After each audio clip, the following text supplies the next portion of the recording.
let me ask you, how many provinces in Canada? 10? Okay, how many provinces in China? 23. How many provinces in the Philippines?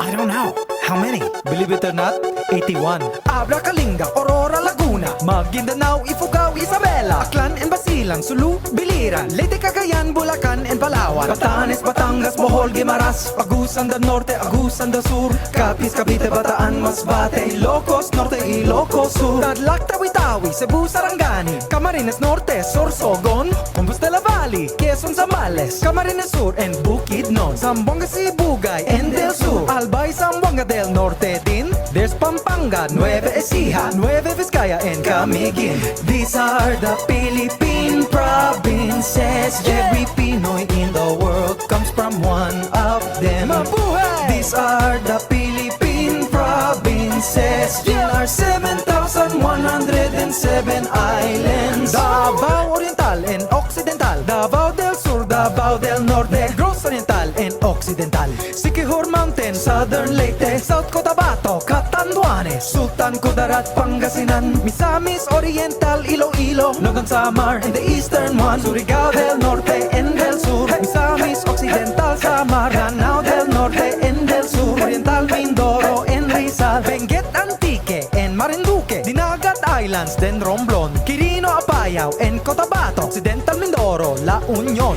These are the Philippine provinces. Every Pinoy in the world comes from one of them. Mabuhay! These are the Philippine provinces. In our 7,107 islands.